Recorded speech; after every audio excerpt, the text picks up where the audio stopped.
श्री विश्वकर्मा मंदिर प्रतिष्ठा उत्सव आज सप्तम दिन नगर संकीर्तन दधिहंडी भग्न एवं जमुना स्नान रायगड़ा जिला पदमपुर ब्लॉक जगमुंडा पहाड़ उपरे राजमिस्त्री संघ तरफ विश्वकर्मा मंदिर प्रतिष्ठा उत्सव महाआडंबर रे आज संपूर्ण होगाकू जाउची।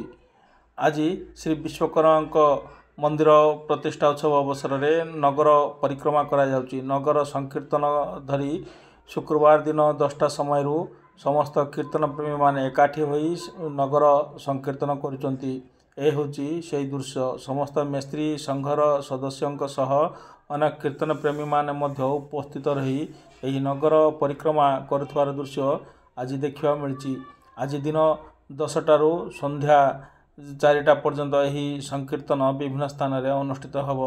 यह पूर्व 6 तारीख नामयज्ञ एवं नामयज्ञ सहित विजय प्रतिमा सह नगर परिक्रमा कर रात्र 7टा समय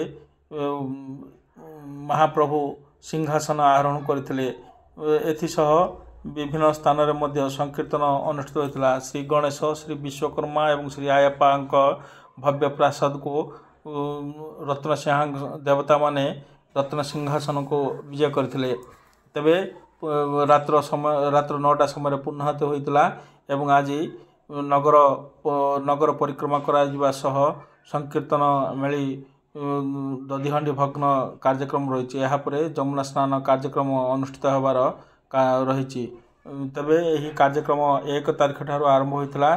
1 तारीख शनिवार ठार आरंभ हो शुक्रवार आज 7 तारीख संध्या समय समाप्त होब बोली विश्वकर्मा संघर प्रतिष्ठा सभापति संपादक एमाने सूचना देइचंती। तेबे आज नगर परिक्रमा चली एवं नगर परिक्रमा विभिन्न स्थान कीर्तन प्रेमी माने आसी नाम संकीर्तन करी जाउतवार दृश्य देखा मिली।